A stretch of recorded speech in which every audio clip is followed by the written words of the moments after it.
Hello friends, मैं हूं Sonu sir और आप सभी लोगों को आज मैं अपने इस YouTube channel research English classes पर एक बार फिर से हार्दिक स्वागत करता हूं। और जैसा कि पिछले क्लास की वीडियो में हम लोग पढ़े थे नाउन के बारे में, नाउन का पूर्ण रूप से अध्ययन कर चुके थे और साथ ही नाउन एंड नंबर के बारे में पढ़े। नाउन एंड नंबर जिसमें हम लोग पढ़े थे सिंगुलर से प्लूरल बनाने के लिए, साथ ही हम लोग पढ़े नाउन एंड केस, जी हाँ, संज्ञा एवं कारक, इन सब के बारे में अध्ययन कर लिए थे। और आज जो मैं चर्चा करने वाला हूं वो मैं करने वाला हूं प्रोनाउन का। जी हाँ, किसकी चर्चा करने वाला हूं? तो आज मैं चर्चा करने वाला हूं प्रोनाउन का। प्रोनाउन क्या होता है? प्रोनाउन क्या होता है हम लोग जानेंगे। What is pronoun, how many kinds of pronoun. जैसा कि आप लोग प्रोनाउन अगर पढ़ते हैं तो प्रोनाउन के काइंड्स को याद करने में काफी समस्याओं का सामना करना पड़ता है। लोग रटते हैं, बहुत इसको रटने का प्रयास करते हैं, पर आज के बाद आप लोगों को प्रोनाउन के काइंड्स को याद करने के लिए रटना नहीं पड़ेगा। जी हाँ, इसके लिए प्रोनाउन का जो काइंड्स है, प्रोनाउन के काइंड्स के लिए मैं आज देने वाला हूं जबरदस्त ट्रिक। जी हाँ, जबरदस्त ट्रिक, जो एक ट्रिक पर, केवल एक ट्रिक पर प्रोनाउन का आपका जितना भी भेद है सारा भेद आपको बस एक बार में याद हो जाएगा। बस आप मेरे इस वीडियो को शुरू से अंत तक देखिए और देखिए कि प्रोनाउन के जो काइंड्स कितने होते हैं। 11 भेद। कितने भेद? 11 भेद। किसी किसी किताब में देखिएगा तो कोई कोई किताब में प्रोनाउन का 9 भेद का वर्णन रहता है, कोई कोई प्रोनाउन के 10 भेद का वर्णन करता है, परंतु कोई कोई किताब जो है प्रोनाउन का 11 भेद का भी वर्णन करता है। तो जी हाँ, आज मैं प्रोनाउन के 11 भेद का चर्चा करूंगा मैं आज के इस वीडियो में, और वो भी ट्रिक के माध्यम से। किसके माध्यम से? ट्रिक के माध्यम से। बिल्कुल एक बार में आपको याद हो जाएगा। जी हाँ, लेकिन इससे पहले मैं थोड़ा सा डिस्कशन करूंगा पिछले क्लास के बारे में। एक बच्चा का कमेंट आया था जो नाउन एंड नंबर टॉपिक है, वहां पे एक बच्चा कमेंट किया था, बोला कि सर आप बताए हैं कि केवल नाउन का ही प्लूरल बनता है, केवल नाउन का ही प्लूरल बनता है, क्या वर्ब का प्लूरल नहीं बनता है सर? ये एक बच्चा का कमेंट था। एक बच्चा कमेंट के माध्यम से पूछा था कि सर आप बताएं कि नाउन का प्लूरल बनता है। क्योंकि देखिए, जब हम आपको पढ़ाए होंगे नाउन एंड नंबर, मैं प्रोनाउन की चर्चा करूंगा, थोड़ा सा मैं इसकी चर्चा कर देता हूं क्योंकि एक बच्चा का कमेंट है और उनको थोड़ा सा इसमें प्रॉब्लम हो रही होगी शायद, तो मुझे लगा कि प्रोनाउन की डिस्कशन तो करूंगा ही, लेकिन थोड़ा सा एक बार इसको मैं डिस्कशन करता हूं ताकि उनका कंफ्यूजन दूर हो जाए। ठीक है, तो देखिए मैं जो बताया था नाउन का जो प्लूरल बनाने के लिए, ध्यान से देखिएगा, मैं कंडीशन लगाया था। कंडीशन ये दिया था कि प्लूरल बनाने के लिए 3 कंडीशन है। पहला, नाउन होना चाहिए, दूसरा काउंटेबल होना चाहिए और तीसरा सिंगुलर होना चाहिए। अर्थात मैं बताया था कि सिंगुलर काउंटेबल नाउन होना चाहिए। अगर सिंगुलर काउंटेबल नाउन रहेगा तो ही उसका प्लूरल संभव है, अन्यथा नहीं है। अर्थात आप सिर्फ इस बात को सीख लिए होंगे कि नाउन का प्लूरल बनता है, जो वास्तव में 99.99% सच है।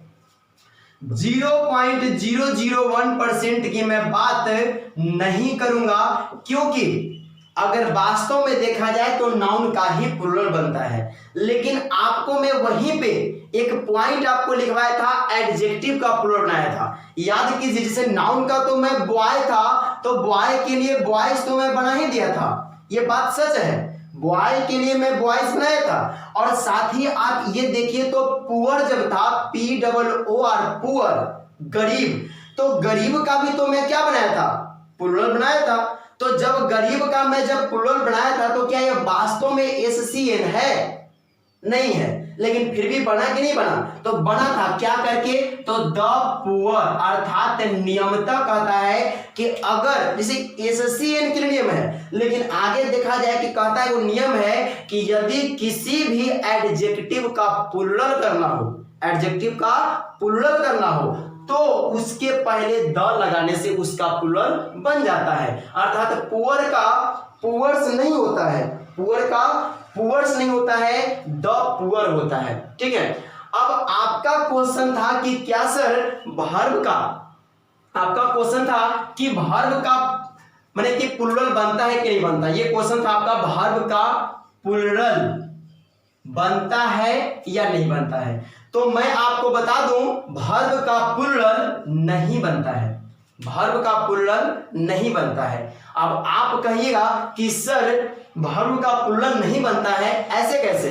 तो जी हाँ, आप लोग एक स्टार पॉइंट को नोट वहां पे कर लीजिएगा।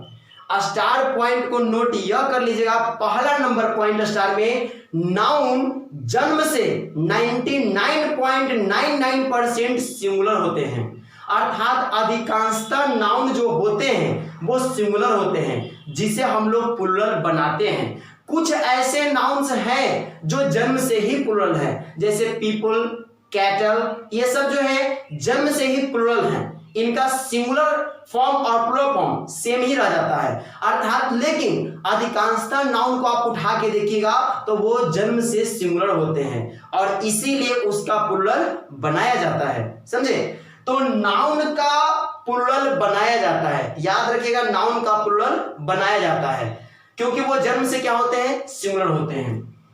अर्थात हम कह सकते हैं कि नाउन के अंत में, नाउन के अंत में एस या ईएस लगाकर, एस या ईएस लगाकर उसका प्लूरल बनाते हैं।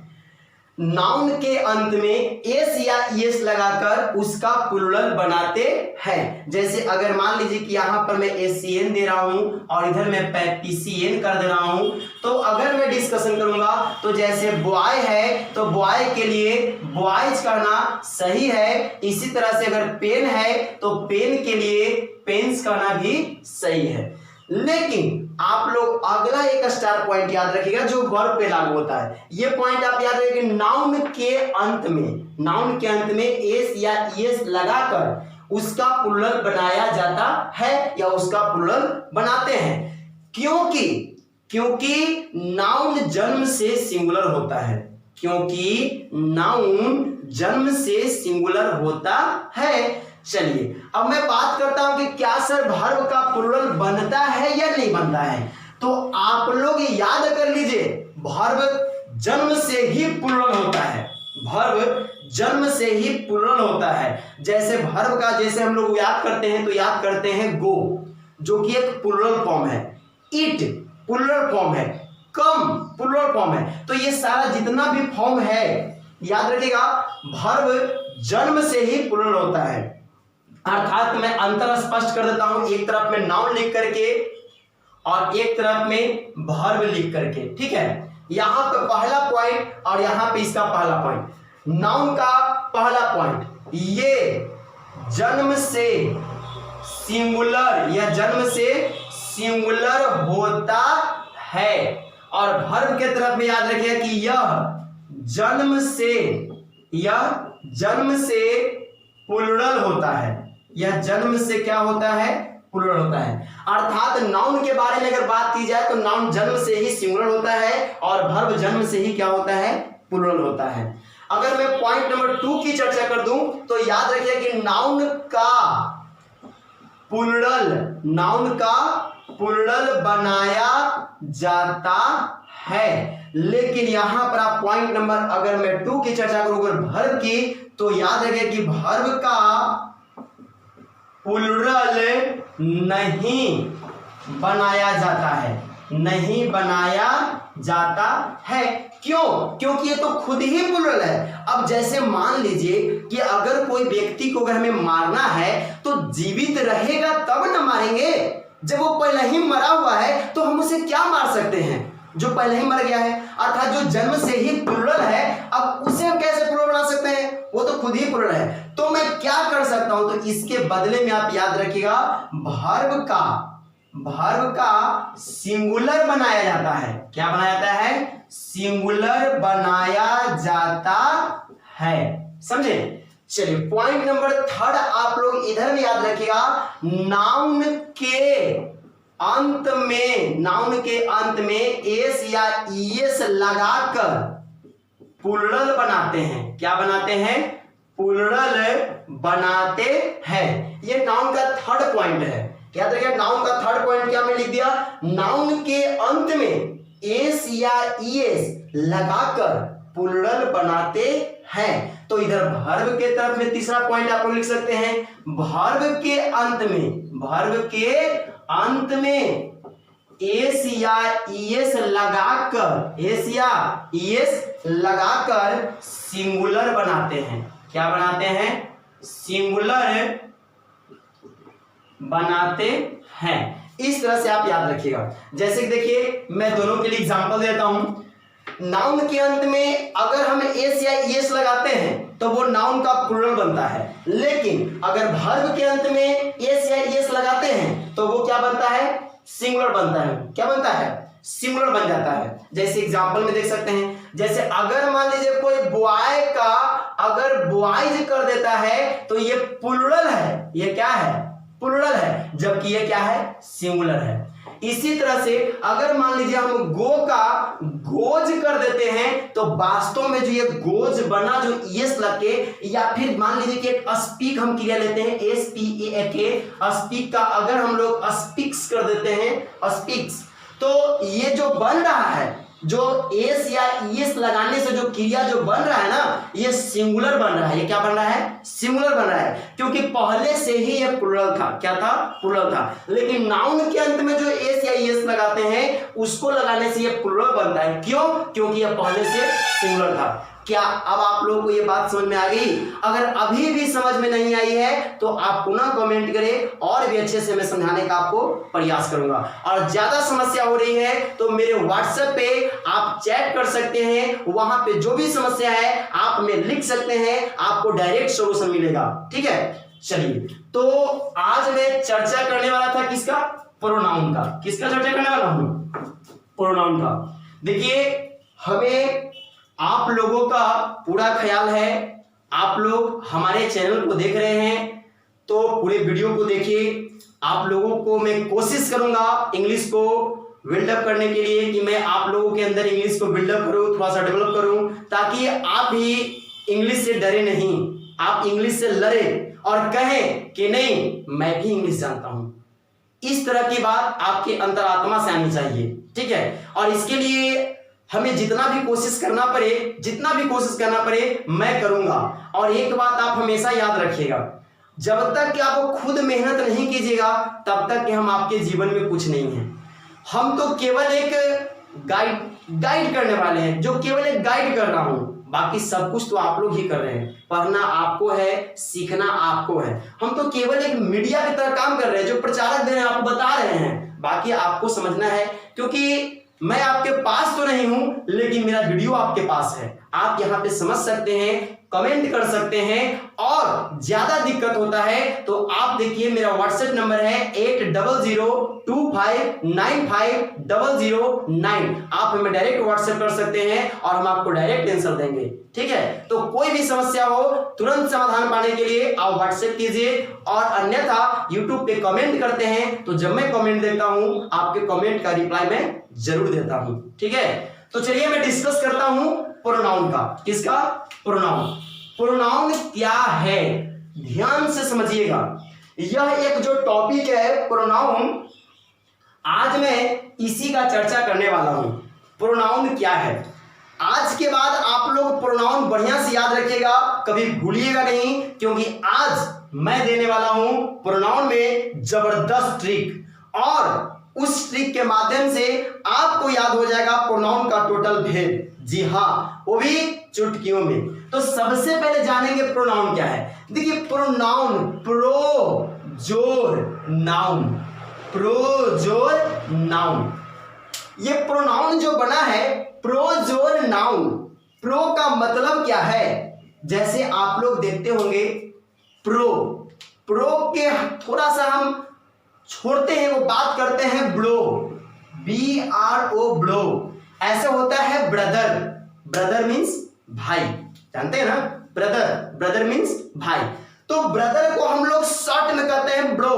क्या बोलते हैं? ब्रो। जैसे कहते हैं हे ब्रो, कहते हैं हे ब्रो मतलब हे, तो इस तरह से। तो ब्रो मतलब क्या होता है? भाई। तो इस तरह से आप देख सकते हैं प्रो।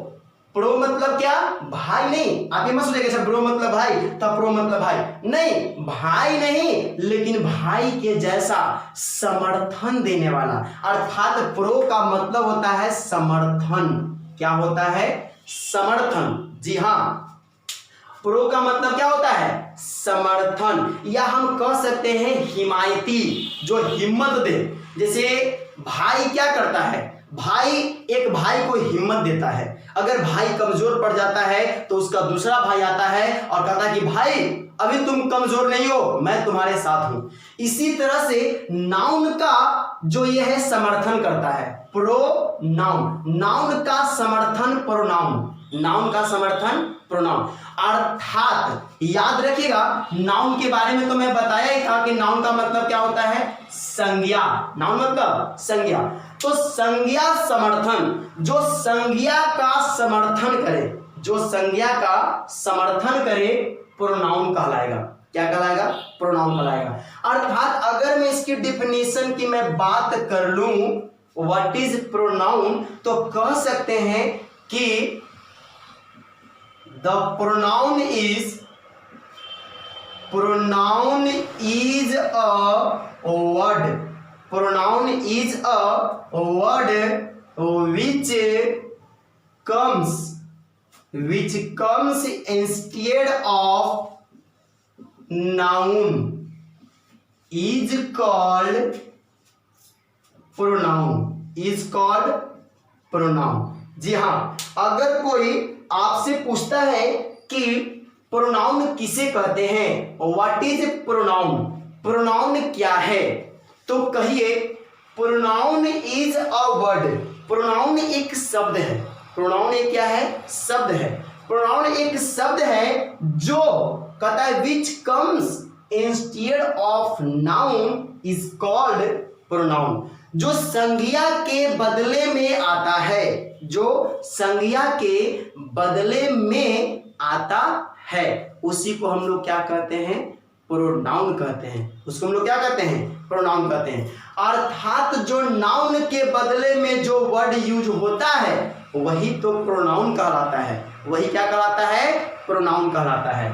जी हाँ, एग्जाम्पल की अगर मैं बात करूं तो I, we, you, he, she, it, they, etc, ये सब क्या है? प्रोनाउन वर्ड है। कौन वर्ड है? प्रोनाउन वर्ड है। और ये वर्ड जितने भी आप देख रहे हैं, ये जितने भी ये सारे वर्ड को आप देख रहे हैं, ये वर्ड का निर्माण जो हुआ है नाउन के बदले हुआ है। किसके बदले? नाउन के बदले। जैसे नाउन जो सेंटेंस में एक बार आता है तो दोबारा नाउन को ना लिखने के लिए हम लोग प्रोनाउन का प्रयोग करते हैं। किसका प्रयोग करते हैं? प्रोनाउन का।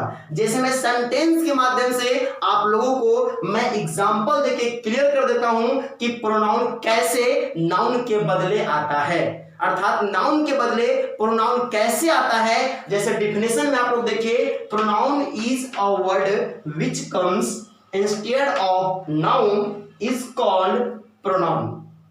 प्रोनाउन एक शब्द है जो नाउन के बदले आता है, प्रोनाउन कहलाता है। जैसे एग्जांपल में I, we, you, he, she, it, they, ये सारे वर्ड क्या हैं? प्रोनाउन है। तो देखिए प्रोनाउन कैसे, प्रोनाउन जो है कैसे नाउन के बदले में आते हैं, आपको मैं सेंटेंस के माध्यम से मैं बता देता हूं। लेकिन उससे पहले थोड़ा सा आप यहां पे ध्यान दीजिए। जैसे राम की मैं चर्चा कर लेता हूं, राम की, मैं गीता की चर्चा कर लेता हूं, गीता, इस तरह से मैं चर्चा कर लेता हूं पेन का, इस तरह से मैं चर्चा कर लेता हूं बॉयज का, इस तरह से मैं चर्चा कर लेता हूं स्टूडेंट्स का, इस तरह से मैं चर्चा कर लेता हूं और भी बहुत सारे, जैसे मान लीजिए टू स्विम, टू स्विम।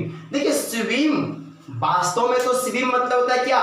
तैरना, जो कि एक वर्ब है। लेकिन आपको पता है ना अंग्रेजी में जितने भी शब्द हैं वो कार्य एवं उपयोग के अनुसार, वाक्य में कार्य एवं उपयोग के अनुसार उसे माना जाता है कि ये क्या है, वर्ब है क्या।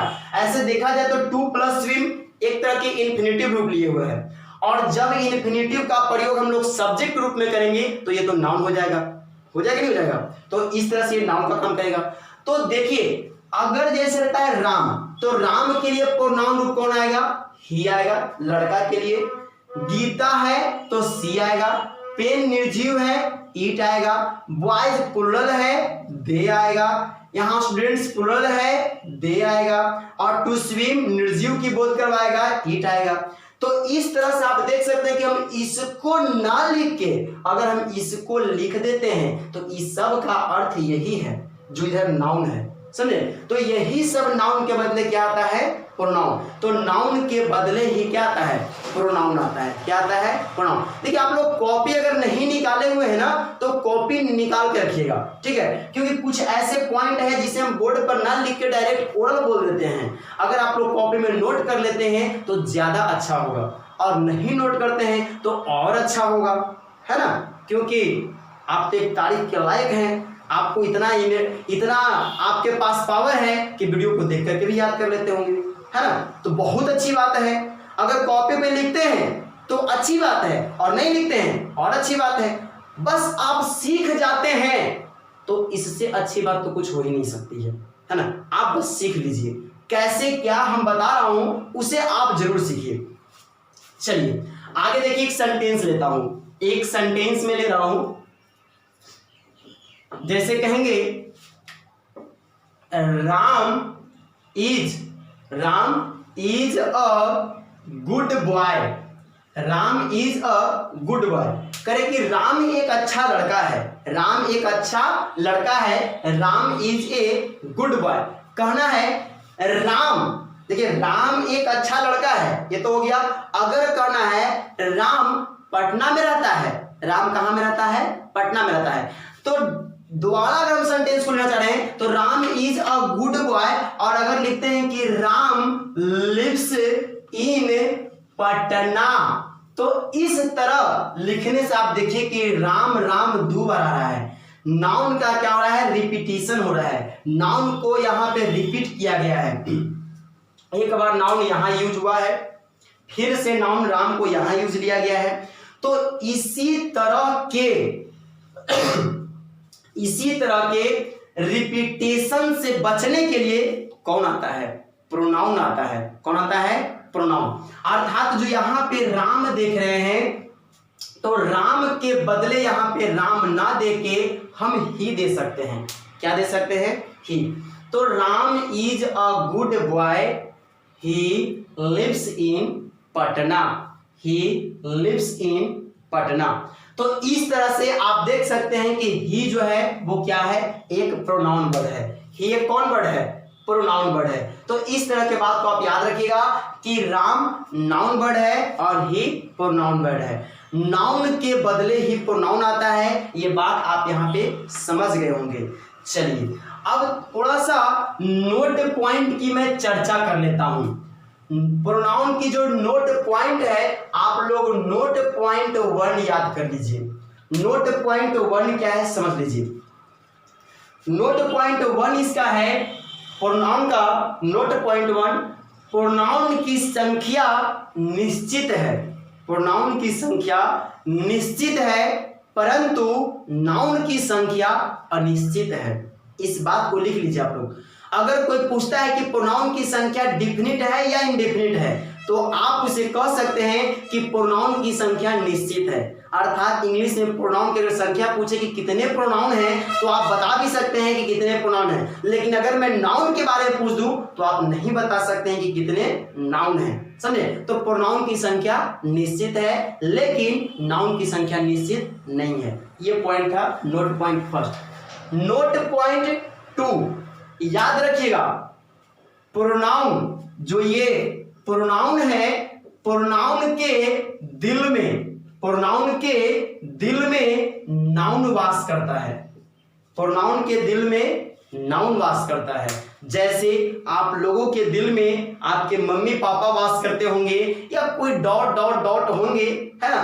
कहने का मतलब है कि कोई भी जिन्हें आप बहुत ज्यादा चाहते होंगे, जो आपके दिल में रहते हैं, है कि नहीं। तो जिस तरह से हम लोगों को भगवान एक हट दिल दिए हैं, इसी तरह से प्रोनाउन को भी एक दिल दिया गया है, समझे। तो यहां पर बात क्या है कि प्रोनाउन के दिल में नाउन वास करता है। प्रोनाउन के दिल में कौन वास करता है? नाउन वास करता है। तो पॉइंट नंबर 2 आप याद रखिएगा, प्रोनाउन के दिल में नाउन वास करता है। जी हाँ। पॉइंट नंबर 3, प्रोनाउन नाउन के बदले आता है। पॉइंट नंबर 3 याद रखिएगा, प्रोनाउन नाउन के बदले आता है। अर्थात प्रोनाउन जब भी आएगा तो नाउन के बदले आएगा। किसके बदले? नाउन के बदले। जैसे राम के बदले ही आएगा, सीता के बदले सी आएगा, तो इस तरह से। नोट पॉइंट 4 याद रखिएगा, प्रोनाउन का नाउन के बिना कोई अस्तित्व नहीं है। अगर प्रोनाउन के बारे में अगर पूछे कोई कहे तो प्रोनाउन का अस्तित्व तभी संभव है जब नाउन आएगा। प्रोनाउन का नाउन के बिना कोई अस्तित्व नहीं है, अर्थात इसका कोई वैल्यू नहीं रह जाता है अगर नाउन ना हो तो, क्योंकि नाउन के बदले ही से आना है, तो नाउन के बदले आता है, अर्थात नाउन ना हो तो प्रोनाउन का कोई अस्तित्व नहीं रहेगा। जी हाँ।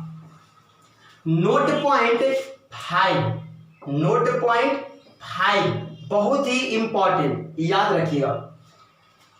जो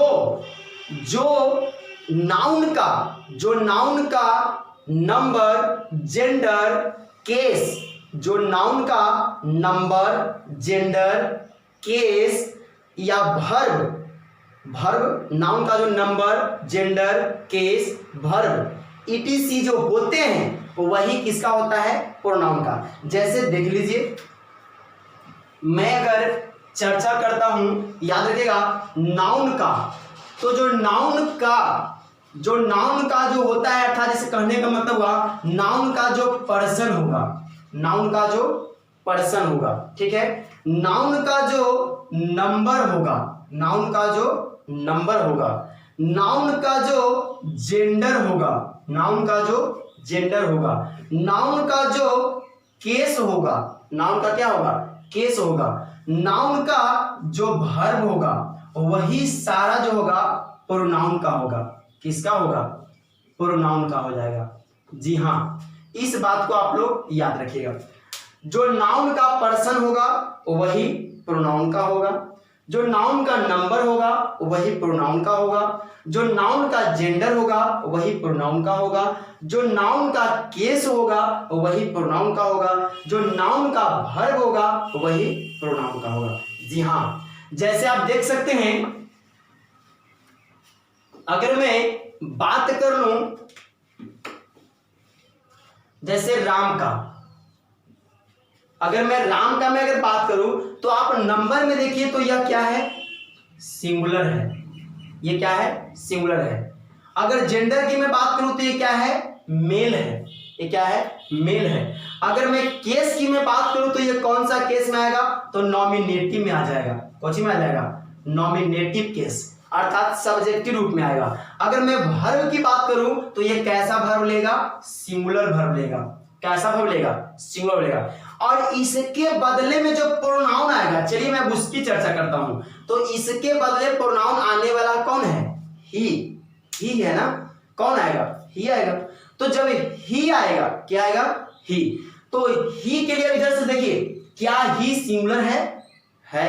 क्या ही मेल है? क्या ही नॉमिनेटिव है?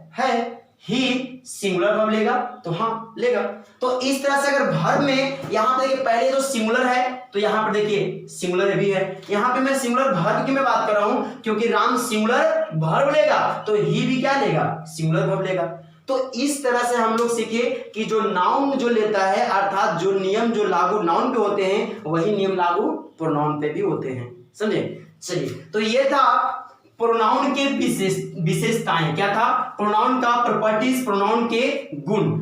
अब हम लोग प्रोनाउन के बारे में सीखे कि प्रोनाउन क्या है। तो pronoun is a word which comes instead of noun is called pronoun. अब हम लोग सीखेंगे काइंड्स ऑफ प्रोनाउन। जी हाँ, क्या सीखेंगे? तो प्रोनाउन में हम लोग सीखेंगे काइंड्स ऑफ प्रोनाउन। जी हाँ, काइंड्स ऑफ प्रोनाउन, प्रोनाउन के भेद के बारे में, काइंड्स ऑफ प्रोनाउन। जी हाँ, तो काइंड्स ऑफ प्रोनाउन जो प्रोनाउन के भेद हैं, प्रोनाउन के क्या है, भेद हैं। तो हम लोग सीखेंगे प्रोनाउन के कितने भेद हैं। तो आप सबसे पहले नोट पॉइंट करके लिख लीजिए, there are 11 kinds of pronoun. There are 11 kinds of pronoun. इस बात को आप लोग नोट कर सकते हैं। There are 11 kinds of pronoun. Pronoun के कितने भेद होते हैं, तो टोटल प्रोनाउन के 11 भेद होते हैं। कितने भेद होते हैं, 11 भेद होते हैं। तो हम लोग इस 11 भेद को कैसे याद करेंगे। जैसे हम लोग अगर याद करने की जब बारी आती है तो क्या किया जाता है कि कॉपी लेकर के बैठ जाते हैं और रटना शुरू कर देते हैं, रट्टा मारने लगते हैं। तो मैं आप लोगों को बता दूं, भारत सरकार को रटनदार नहीं समझदार चाहिए, समझे, रटनदार नहीं समझदार। अगर आप रटने का प्रायश्चित देखना चाहते हैं कि रटने का क्या प्रायश्चित होता है, तो आप एक मूवी 3 इडियट्स देख सकते हैं, जो रटने का उसमें साफ साफ प्रदर्शित किया गया है, पारदर्शी रूप से दिखाया गया है कि रटने का क्या परिणाम होता है, समझे। इसीलिए मैं कहता हूं समझिए, रटिए नहीं समझिए, किसी भी बात को समझ लीजिए। रटना एक पाप है, रटना एक क्या है, पाप है, जो पाप आप कर रहे हैं। रटना एक पाप है जो पाप आप अभी तक कर रहे हैं। अब आप छोड़ दीजिए रटना, अब आप रटना छोड़ दीजिए। जी हाँ, तो देखिए, there are 11 kinds of pronoun. Pronoun के 11 भेद कैसे याद होगा, चलिए मैं इसके लिए एक छोटा सा कहानी प्रस्तुत करता हूं। एक छोटा सा क्या प्रस्तुत करता हूं, कहानी। ऐसे ये कहानी बहुत ही बड़ी थी, लेकिन मैं जब YouTube पर इस क्लास को देखा कि मैं YouTube पर प्रोवाइड कर रहा हूं प्रोनाउन को, तो मैं उतना लॉन्ग कहानी नहीं सुनाऊंगा, क्योंकि जब लॉन्ग कहानी सुनाऊंगा तो कहानी सुनाने के माध्यम में जब कहानी सुनाऊंगा तो मेरा वीडियो लॉन्ग हो जाएगा, तो आपको भी दिक्कत होगी। इसलिए डायरेक्ट मैं कहानी पे आ रहा हूं, जो कि छोटा सा कहानी प्रस्तुत कर रहा हूं। ऐसे मैं हर एक ट्रिक के पीछे एक कहानी रखता हूं। इसलिए मैं रखता हूं क्योंकि अगर केवल ट्रिक ही दी जाए तो फिर बाद में आप ट्रिक से ही खेलने लग जाइएगा। मालूम चलेगा कि ट्रिक से आप खेलने लग जाएगा और ट्रिक आपसे खेलने लग जाएगा, तो होगा क्या, टेंस का ट्रिक नरेशन में चला जाएगा, नरेशन का ट्रिक वॉइस में चला जाएगा, वॉइस का ट्रिक कंजक्शन में भी आ सकता है, तो किधर से किधर बाउंस कर जाएगा पता नहीं चलेगा। इसलिए कहानी जब सुन रहिएगा तो बढ़िया से याद रखना चाहिए कहानी कब सर कह रहे थे, है ना। देखिए कहानी क्या है, तो प्रोनाउन के लिए कहानी, ये बात आज की नहीं है, बहुत दिन पहले की बात है। देखिए मैं जो भी कहानी कहता हूं, मेरी कहानी के सभी पात्र एवं घटनाएं बिल्कुल काल्पनिक होती है। बिल्कुल क्या होती है, काल्पनिक होती है। इसका वास्तविकता से कोई लेन देन नहीं होता है। मैं इस कहानी का निर्माण केवल इसलिए करता हूं ताकि आप लोगों को याद करने में कोई समस्या ना हो, डायरेक्ट आपको याद हो जाए। इसीलिए मैं कहानी का निर्माण करता हूं और उसी कहानी के माध्यम से मैं ट्रिक प्रस्तुत कर देता हूं। जी हाँ, तो देखिएगा कहानी क्या था। सिर्फ रात्रि के समय था, 12 बजे रात की बात। जी हाँ, 12 बजे रात की बात। मैं पटना से लौट रहा था, मैं पटना से अपने घर की तरफ लौट रहा था। जब मैं पटना से अपने घर की तरफ लौट रहा था तो मेरे आगे में, जी हाँ, मेरे आगे में एक ट्रक, बड़ा सा ट्रक आ गया। अब वो ट्रक हमें साइड ही नहीं दे रहा है, मैं हॉर्न दे रहा हूं, हॉर्न दे रहा हूं, हॉर्न दे रहा हूं, लेकिन वो समझ ही नहीं रहा है। आप लोग देखते होंगे कि कोई भी गाड़ी होता है उसके पीछे में लिखा रहता है कि ब्लो हॉर्न, ब्लो हॉर्न, ऐसे लिखा रहता है। तो ब्लो हॉर्न का मतलब होता है हॉर्न बजाइए। तो मैं हॉर्न तो बजा रहा था और साथ ही एक बात और लिखा रहता है, जगह मिलने पर पास दिया जाएगा, जगह मिलने पर पास दिया जाएगा। सही बात है, जगह मिलेगा तब ना पास दिया जाएगा, जगह नहीं देगा तो पास कैसे दे सकता है। जो पासिंग हम लोग लेते हैं किसी भी गाड़ी से तो जगह मिलने पर ना तो कहते हैं, इसीलिए कहते हैं। कोई कोई जो होता है जो राइट टाइप के तो कह देता है, फिर अगर मान लीजिए बार बार हॉर्न बजाइएगा तो कोची कहेगा, दम है तो पास कर, दम है तो पास कर, वरना पीछे रहकर बर्दाश्त कर, है कि नहीं? हिंद कर देगा, दम है तो पास कर, वरना पीछे रहकर बर्दाश्त कर। जी हाँ, तो ब्लो हॉर्न, साथ ही देखिएगा लिखा रहता है यूज, रहता है use the deeper, use the deeper at night, रहता है देखा लिखा हुआ गाड़ी के पीछे देखिएगा use the deeper at night. कहने का मतलब हुआ रात्रि में डीपर का प्रयोग किया करें। आप अगर गाड़ी चलाते हैं तो आज दो बात सीख लीजिए, ये बहुत ही इंपॉर्टेंट बात है। अगर देखा जाए तो ये आपके सेफ्टी के लिए बहुत ही जरूरी चीज है। क्या? रात्रि में जब आप गाड़ी चला रहे हैं, कहीं से भी अगर आप लौट रहे हैं, तो अगर आपके आगे में कोई गाड़ी आ जाए और आप यदि उस गाड़ी के पीछे हैं तो कभी भी हॉर्न का प्रयोग ना किया कीजिए।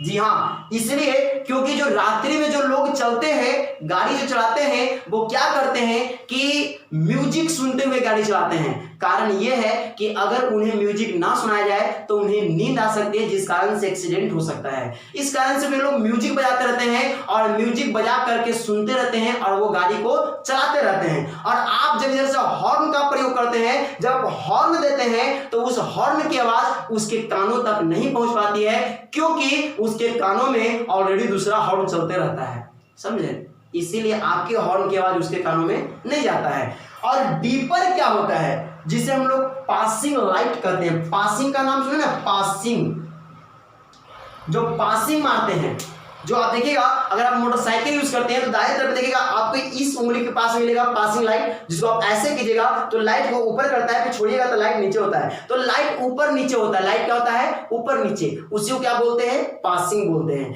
तो पासिंग का यूज करने से क्या होता है कि जो गाड़ी का जो साइड मिरर होता है, गाड़ी का जो साइड मिरर होता है, उस पे लाइट जाके आपका पड़ता है और वो लाइट से रिफ्लेक्ट करता है, वहां से प्रकाश जो चालक होता है उसकी आंखों में पड़ता है, तो उसको अनुभव होता है कि शायद पीछे कोई गाड़ी है। इस कारण से वो अपने मिरर में देखता है कि गाड़ी छोटा है या बड़ा है, और इस तरह से वो क्या करता है? गाड़ी को पास दे देता है, समझे? तो रात्रि में कभी भी इसका प्रयोग ना करें। हॉर्न का प्रयोग करते हैं तो आप गलत करते हैं। रात्रि में जब भी प्रयोग कीजिए तो डीपर का। किसका? डीपर का। किसका? डीपर का। किसका प्रयोग करना है? डीपर का। जी हाँ, यही तो है मेरा ट्रिक। यही क्या है? मेरा ट्रिक। चलिए देखिए ध्यान से कैसे ट्रिक है से।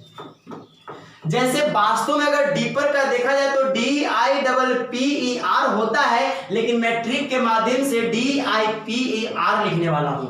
क्या लिखने वाला हूं? DIPER। ये मेरा बनने वाला है क्या? ट्रिक। क्या बनने वाला है? ट्रिक। चलिए देखिएगा क्या होता है। तो ट्रिक क्या बन के आया आप लोगों के लिए? Deeper, DIPER। इसी से आपका हो जाएगा क्या? 11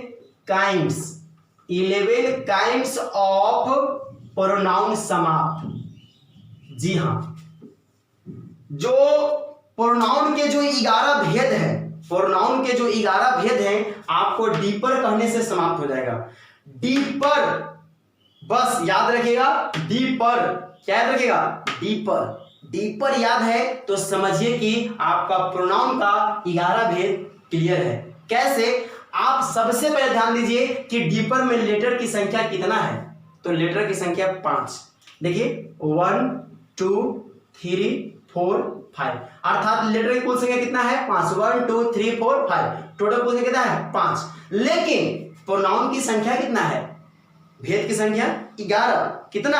11। तो आप बताइए 5 इंटू 2 कर दीजिए, मतलब प्रत्येक लेटर से दुद्दू को भेद बनेगा। प्रत्येक लेटर से दुद्दू को भेद बनेगा। तब 5 दूनी 10, अभी भी बच गया एगो। 11 भेद हमको चाहिए और यहाँ तो 5 दूनी 10 होगा। लेकिन मैं कहानी कब की कर रहा हूं? पहले की। तो पहले जानते हैं कोई भी काम अगर होता था, कोई सौदा लाते थे, कोई चीज खरीदते थे, तो हम लोग थोड़ा सा मगनी मांगते थे। न कहते थे कि मगनिया देहूं, कहते थे ना मगनिया, अंत में मांगते थे, पहले नहीं, अंत में। तो याद रखिए कि अंत का जो लेटर आर है, आर से वो मगनिया हो जाएगा, अर्थात ये सबसे प्रोनाउन का दो दो भेद बनेगा, लेकिन ये जो आर है इससे तीन भेद बन जाएगा, दो भेद नहीं तीन भेद। अब जोड़िए तो 2 2 4 2 6 2 8 और 3 11, तो यही डीपर से आपका प्रोनाउन का 11 भेद क्लियर हो जाएगा। चलिए मैं समय नहीं वेस्ट करता हूं और आपको प्रोनाउन का जो 11 भेद है, काइंड्स ऑफ प्रोनाउन 11 भेद जो है मैं उसको क्लियर करने जा रहा हूं। जी हाँ, लेकिन आप लोग ट्रिक को भूलिएगा नहीं, डीपर कौची डीपर, जी हाँ, और इसी से आपका कितना हो जाएगा, तो 11 काइंड्स ऑफ प्रोनाउन क्लियर होगा, 11 काइंड्स ऑफ प्रोनाउन क्लियर, जी हाँ डीपर। चलिए देखिए मैं बनाता हूं, देखिए डी हो गया, आई ठीक है, पी ई आर, ठीक है, देखिएगा बढ़िया से, D I P E R, D से के को बनेगा दूगो, मैं बता रहा हूं कि ये डी से 2, आई से 2, पी से 2, ई से 2, लेकिन आर से 3, जी हाँ। तो देखिए डी से जो पहला जो बनता है वो है आपका डिमोन्स, क्या है, demonstrative, demonstrative pronoun, demonstrative pronoun. जो डी से जो दूसरा जो बनता है वो कौन सा है, तो डिस्ट्रीब्यूटिव, डिस्ट्रीब्यूटिव प्रोनाउन। तीसरा जो बनता है अर्थात आई से, मतलब आई से पहला बनेगा लेकिन भेद नंबर क्या हो जाएगा, तीसरा, तो आई से एक होता है interrogative, interrogative pronoun, interrogative pronoun. जो आई से सेकंड बनता था, चौथा नंबर भेद हो जाएगा, वो हो जाएगा इनडिफिनिट, क्या हो जाएगा, indefinite pronoun, indefinite pronoun. P से जो बनेगा अर्थात पांचवा नंबर, प्रोनाउन का पांचवा नंबर भेद, और पी से तो एक को बनेगा ना, मतलब सॉरी पी से दो को बनेगा ना, तो पहला जो पी से बनता है अर्थात प्रोनाउन का पांचवा भेद कहलाता है, वो क्या है, पर्सनल, पर्सनल प्रोनाउन। देखिए इस प्रोनाउन का गर्दा यूज होता है। इस तरह से जो छठा बनेगा वो बनता है पोसेसिव प्रोनाउन, क्या बन जाता है, पोसेसिव प्रोनाउन। इस तरह से ई से जो बनता है अर्थात जो प्रोनाउन का सातवां नंबर जो मिलता है वो क्या होता है, तो एक्सक्लामेटरी, क्या होता है, एक्सक्लामेटरी प्रोनाउन। और इस तरह से जो ई से आठवां नंबर जो भेद बनता है वो क्या है, तो इम्फैटिक, इम्फैटिक प्रोनाउन। और इस तरह से आर से जो बनता है अर्थात नौवां नंबर भेद आर से बनता है एक, वो है रिफ्लेक्सिव, क्या है, रिफ्लेक्सिव, रिफ्लेक्सिव प्रोनाउन। और 10वां नंबर जो भेद है प्रोनाउन का वो क्या है, तो रिलेटिव, क्या है, रिलेटिव प्रोनाउन, क्या है, रिलेटिव प्रोनाउन। और इस तरह से जो लास्ट भेद है 11वां नंबर जो भेद है वो कौन सा है, तो रेसिप्रोकल, रेसिप्रोकल प्रोनाउन। इस तरह से, जी हाँ, इस तरह से आप देखिए प्रोनाउन का टोटल 11 भेद होते हैं। प्रोनाउन का टोटल कितने भेद हैं, 11 भेद हैं। जो 11 भेद का मैं चर्चा आपको एक ट्रिक के माध्यम से मैं किया हूं, और उस ट्रिक का मैं नाम क्या दिया हूं, तो डीपर, क्या नाम दिया हूं, डीपर। और डीपर कैसे आया, याद कीजिए, मैं पटना से लौट रहा था, बाइक से आ रहा था, मेरे आगे एक ट्रक आ गया था, ट्रक वाले जो था वो हमें साइड नहीं दे रहा था, तो मैंने डीपर का यूज किया, और डीपर का यूज किया, ट्रक वाले साइड दिया, मैं घर आ गया, और मैं जब घर आ गया तो मैं एक ट्रिक का निर्माण कर दिया, और वो क्या बन गया, डीपर। क्या बन गया, डीपर, DIPER। और हम लोग जानते हैं 11 काइंड्स ऑफ प्रोनाउन, प्रोनाउन की 11 भेद इसी पर बनता है। अब इन सबको हिंदी में क्या कहते हैं, है ना, हिंदी में डिमॉन्स्ट्रेटिव प्रोनाउन को हिंदी में क्या बोलेंगे, डिस्ट्रीब्यूटिव प्रोनाउन को हिंदी में क्या बोलेंगे, इंट्रोगेटिव प्रोनाउन को हिंदी में क्या बोलेंगे? तो देखिए इसको हिंदी जो है मैं लिख नहीं सकता हूं, क्योंकि आप देख सकते हैं कि बोर्ड जो है भर चुकी है, इसलिए मैं बोल देता हूं। इसलिए तो मैं कहता हूं कि कॉपी कलम निकाल के रखिए, ताकि आप लोगों को कभी भी जरूरत पड़ सकता है। देखिए जरूरत पड़ गया ना, तो मैं बोलने वाला हूं कि इसको हिंदी में क्या कहते हैं। अर्थात आप लोगों को 11 भेद जो प्रोनाउन का होता है, मैं उम्मीद करता हूं कि आप लोग बढ़िया से याद कर सकते हैं डीपर के सहायता से। किसके सहायता से? डीपर के सहायता से। DIPER, डीपर, जिसमें आप देखिए 2 भेद 2 भेद 2 भेद 2 भेद, लास्ट बना 3 भेद, तो 2 2 4 2 6 2 8 और 8 3 11। इस तरह से प्रोनाउन का जो 11 भेद है वो मैंने क्या कर दिया? क्लियर किया। किसकी सहायता से? तो केवल एक ट्रिक था, वो क्या था? डीपर, और डीपर के सहायता से क्या हो गया? क्लियर हो गया। देखिए यहाँ पे डी, तो डी से 2 को बनाया ना, पहला बनाया डिमॉन्स्ट्रेटिव प्रोनाउन, दूसरा क्या है? Distributive pronoun. फिर देखिए आई से मैंने 2 को बनाया, एक बनाया क्या? इंट्रोगेटिव प्रोनाउन, और एक आई से मैं बनाया इंडेफिनिट प्रोनाउन, है ना। इस तरह से पी से बनाया पर्सनल प्रोनाउन, और पी से पोसेसिव प्रोनाउन। पी से मैंने 2 को बना दिया। ई से भी 2 को बना, एक्सक्लेमेटरी प्रोनाउन और एक बना ई से एम्फैटिक प्रोनाउन। इस तरह देखिए आर से 3 को बना, बोले थे ना कि आर से 3 को बनेगा। तो पहला बना reflexive pronoun, reflexive, and second बना रिलेटिव, एंड लास्ट थर्ड जो बना वो बना रेसिप्रोकल प्रोनाउन। तो इस तरह से प्रोनाउन के 11 भेद आपके सामने प्रस्तुत हैं, और इसका हिंदी क्या होता है मैं अभी बता रहा हूं, और अगले क्लास में मैं क्या चर्चा करूंगा? तो इन सब का विस्तृत चर्चा करूंगा। डिमॉन्स्ट्रेटिव प्रोनाउन क्या है, डिमॉन्स्ट्रेटिव प्रोनाउन का यूज कहां होता है, मैं इसकी चर्चा बारी बारी से करने वाला हूं। जैसे कि आप लोग याद कीजिए कि मैं नाउन का चर्चा किया हूं, नाउन का चर्चा किया हूं ना पूरे विस्तृत से, वैसे ही मैं इसका भी विस्तृत रूप से मैं चर्चा करने वाला हूं। और अभी तक मेरे चैनल को सब्सक्राइब नहीं किए हैं तो जल्द ही कीजिए, क्योंकि आपको मैं अपने ही चैनल पे इसका विस्तृत इसका जो भी विस्तार है मैं अपने चैनल पे देने वाला हूं। तो डिमॉन्स्ट्रेटिव प्रोनाउन को हिंदी में क्या बोलते हैं? संकेतवाचक सर्वनाम। लिख लीजिए डिमॉन्स्ट्रेटिव प्रोनाउन। अगर कोई पूछे कि डिमॉन्स्ट्रेटिव प्रोनाउन को हिंदी में क्या कहा जाता है, ठीक ना, what is called in Hindi of demonstrative pronoun, then तो आप कह सकते हैं, you can say demonstrative pronoun को हिंदी में क्या कहा जाता है? तो इसको हिंदी में कहा जाता है संकेतवाचक सर्वनाम। संकेतवाचक सर्वनाम, क्योंकि प्रोनाउन का हिंदी तो सर्वनाम होता है ना, सर्वनाम, है ना। डिस्ट्रीब्यूटिव प्रोनाउन, व्यष्टि, व्यक्ति नहीं, व्यक्ति नहीं नहीं नहीं, व्यष्टि, व्यष्टि, आधा व य मूर्धन्य स आधा स दीजिए, ट और इधर से हर्षई का मात्रा लगाइए, व्यष्टि, व्यष्टिवाचक सर्वनाम। व्यक्तिवाचक नहीं, पर्सन नहीं कर रहे हैं, व्यक्ति नहीं कर रहे हैं, व्यष्टि अर्थात डिस्ट्रीब्यूटिव मतलब है व्यष्टिवाचक सर्वनाम। इंट्रोगेटिव प्रोनाउन, प्रश्नवाचक सर्वनाम, क्योंकि इंट्रोगेट करना मतलब प्रश्न पूछना, तो प्रश्नवाचक सर्वनाम। इंट्रोगेटिव प्रोनाउन को हिंदी होता है क्या? तो प्रश्नवाचक सर्वनाम। अगर बात करें इंडेफिनिट प्रोनाउन का, तो इंडेफिनिट प्रोनाउन का हिंदी होता है अनिश्चयवाचक, अनिश्चयवाचक सर्वनाम, अनिश्चयवाचक सर्वनाम। देखिए ना, सबका हिंदी से ही अर्थ जो हिंदी में निकाल है ना, उसी से डिफिनेशन आएगा। अनिश्चयवाचक सर्वनाम।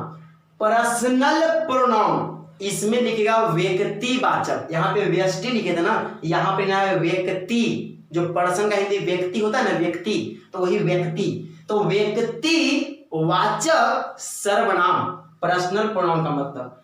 पोसेसिव प्रोनाउन की चर्चा तो मैं पहले भी एक बार किया था केस में, कि पोसेसिव एडजेक्टिव और पोसेसिव प्रोनाउन, याद है? तो देखिए पोसेसिव प्रोनाउन का हिंदी होता है, पोसेसिव मतलब क्या? अधिकार, पोसेशन, है ना।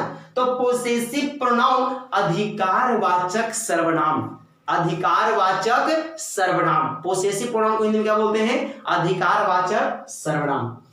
एक्सक्लामेटरी प्रोनाउन, एक्सक्लामेटरी प्रोनाउन विस्मयादि बोधक सर्वनाम, विस्मयादि बोधक सर्वनाम। इम्फैटिक प्रोनाउन, इम्फैटिक प्रोनाउन को हिंदी में क्या बोलते हैं? तो इम्फैटिक प्रोनाउन का मतलब होता है नीचवाचक।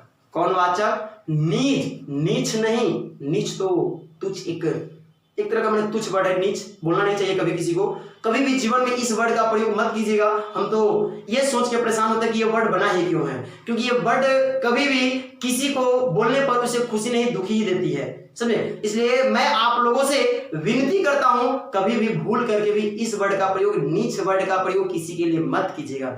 नीच और तुच्छ ये सब बहुत ही खराब वर्ड है, समझे। तो यहां तो होता है इम्फैटिक प्रोनाउन नीज।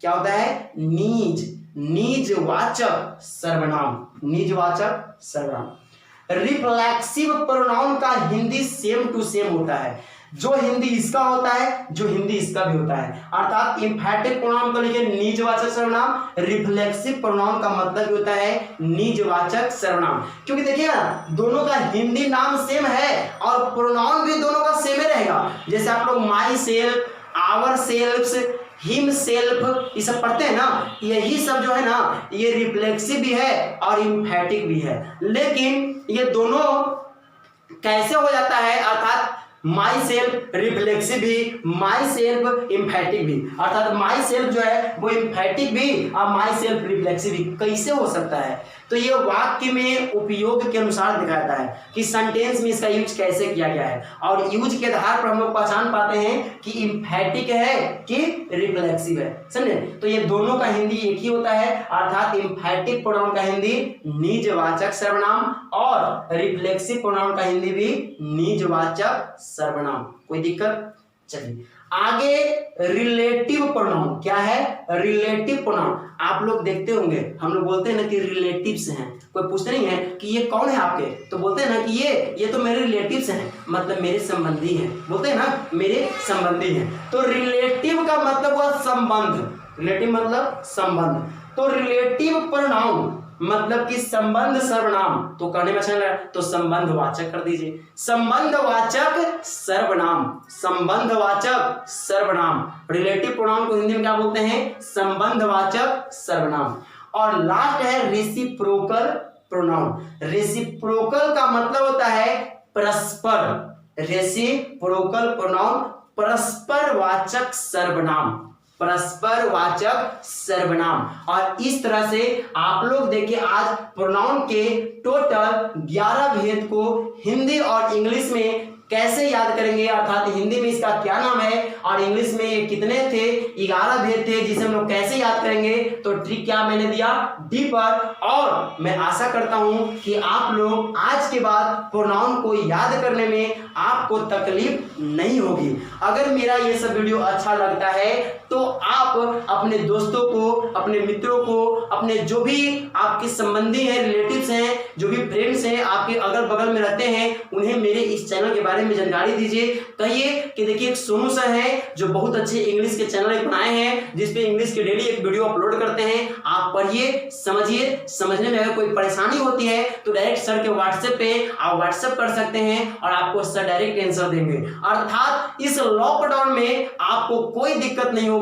आप मेरे व्हाट्सएप से भी जुड़ सकते हैं और मेरे वीडियो को देख के वहां पे कमेंट कर सकते हैं व्हाट्सएप पे, या यूट्यूब पे भी आप कमेंट कर सकते हैं। लेकिन मेरे चैनल को सब्सक्राइब करना ना भूले और अपने दोस्तों के पास शेयर करना ना भूले। और इस तरह से आज हम लोग पढ़ लिए हैं प्रोनाउन का 11 भेद, और अगले क्लास में हम चर्चा करेंगे कि प्रोनाउन में डिमोन्स्ट्रेटिव प्रोनाउन क्या है, इसके क्या गुण हैं, ये सब के बारे में चर्चा करेंगे। बताएंगे डिस्ट्रीब्यूटिव प्रोनाउन क्या है, डिस्ट्रीब्यूटिव प्रोनाउन किसे कहते हैं, इसका क्या गुण है, इंट्रोगेटिव प्रोनाउन किसे कहते हैं, इसका क्या गुण है, क्या डिफिनेशन है, साथ ही इंडिफिनिट प्रोनाउन क्या है, इसका क्या गुण है, जिसकी मैं चर्चा करूंगा। पर्सनल प्रोनाउन क्या है, इसकी क्या गुण है, इसकी सब चर्चा। देखिए पर्सनल प्रोनाउन का भी भेद बढ़ेगा। जी हाँ, पर्सनल प्रोनाउन का 2 बार बंटवारा हुआ है। एक बार पर्सनल प्रोनाउन का 3 भेद आएगा और एक बार पर्सनल प्रोनाउन का 2 भेद आएगा। अर्थात पर्सनल प्रोनाउन का खुद में 5 को भेद हो जाता है, समझे। तो अगला वीडियो में दिखाऊंगा कि पर्सनल प्रोनाउन का 5 भेद कैसे बन जाता है। पोसेसिव प्रोनाउन की चर्चा मैं करूंगा कि पोसेसिव प्रोनाउन क्या है। आगे एक्सक्लेमेटरी प्रोनाउन की बताऊंगा कि एक्सक्लेमेटरी प्रोनाउन क्या होते हैं, किसी एक्सक्लेमेटरी प्रोनाउन कहा जाता है, इसका क्या उपयोग है, क्या इसका गुण है। साथ ही एम्फैटिक प्रोनाउन, रिफ्लेक्सिव प्रोनाउन दोनों सेम कैसे होते हैं, यूज के आधार पर कैसे पहचान सकते हैं कि एम्फैटिक प्रोनाउन है कि रिफ्लेक्सिव प्रोनाउन है। साथ ही मैं ये भी बताऊंगा, बहुत से बच्चे अपना इंट्रोडक्शन जब देते हैं, सेल्फ इंट्रोडक्शन, जब अंग्रेजी में बोलने की बात आता है तो बोलते हैं माई सेल्फ इज, है माई सेल्फ, या बोलते हैं माई सेल्फ, और जो नाम होता है बोलते हैं माई सेल्फ विकास, जो कि बिल्कुल गलत है, जो क्या है, बिल्कुल गलत है। और क्यों गलत है यहां पर आपको पता चलेगा एम्फैटिक और रिफ्लेक्सिव जब पढ़िएगा तो। अगर आप कहीं पे इंट्रोडक्शन देते हैं तो इंट्रोडक्शन देते समय आप माय नेम इज का प्रयोग कीजिए, आई एम का प्रयोग कीजिए, दिस इज का प्रयोग कीजिए। जैसे अगर मान लीजिए कि आप विकास कुमार हैं तो आप कह सकते हैं I am Vikas Kumar, my name is Vikas Kumar, this is Vikas Kumar, इस तरह से आप बोल सकते हैं। पर माई सेल्फ विकास कुमार ये कहना गलत है। मैं इंट्रोडक्शन पर एक लेक्चर बनाऊंगा, एक बढ़िया सा वीडियो लाऊंगा कि कैसे अपने आप को इंग्लिश में किसी इंट्रोड्यूस करते हैं, इंग्लिश में अपना इंट्रोडक्शन किसी सामने कैसे प्रस्तुत करेंगे, उस पर भी मैं एक वीडियो लाऊंगा जब मैं स्पोकन का सीरीज चालू करूंगा। फिलहाल अभी ग्रामर का सीरीज चल रहा है और ग्रामर की वीडियो को देखिए, आगे चल करके आपके लिए स्पोकन का वीडियो भी इसी चैनल पर प्रोवाइड किया जाएगा। तो देखिए एक्सक्लेमेटरी, यहाँ एम्फैटिक और रिफ्लेक्सिव बताएंगे कि क्यों नहीं माई सेल्फ शुरू में आता है। साथ ही रिलेटिव प्रोनाउन के बारे में पढ़ेंगे कि संबंधवाचक सर्वनाम, जैसे कहते ना है कि वो बच्चा जो वहां खेल रहा है मेरा भाई है, तो इस तरह के ट्रांसलेशन को कैसे ट्रांसलेट करेंगे, या वही कलम है जिसे कल मैं बाजार से खरीदा था। तो इस तरह के ट्रांसलेशन जो है रिलेटिव प्रोनाउन की सहायता से बनते हैं। फिर पढ़ना है रेसिप्रोकल प्रोनाउन, परस्पर वाचक सर्वनाम में पढ़ना है हम लोग को। एक दूसरे का दो मीनिंग होता है, एक ईच अदर होता है, एक वन अनदर होता है। ईच अदर का मतलब भी होता है एक दूसरे, और वन अनदर का मतलब होता है एक दूसरे, पर ये दोनों का यूज जो है बहुत डिफरेंस है। जैसे एक बहुत बड़ा इंपॉर्टेंट बात, आप लोग थैंक यू और थैंक्स तो सुने होंगे। थैंक यू, थैंक्स दोनों का हिंदी होता है धन्यवाद। थैंक यू का मतलब है धन्यवाद, थैंक्स का मतलब है धन्यवाद। लेकिन कब थैंक यू बोलना है, कब थैंक्स बोलना है, क्या आप जानते हैं? थैंक यू कब बोलना और थैंक्स कब बोलना है, नहीं जानते हैं। तो नहीं जानते हैं तो कल की वीडियो में बताऊंगा कि थैंक यू और थैंक्स कब और कैसे बोलते हैं, थैंक यू और थैंक्स में क्या अंतर है, गुड मॉर्निंग गुड नाइट में क्या अंतर है। कल मैं स्पोकन की कुछ बातों की चर्चा करूंगा कि कब कौन सा बात, एक्सक्यूज मी, कब हमें सॉरी, कब हमें क्या बोलना चाहिए। पहले मैं यही सब का चर्चा कल की वीडियो को करूंगा। तो आज आप लोग इस वीडियो का आनंद लीजिए और इसे समझ लीजिए, याद कर लीजिए, और thanks for watching my video.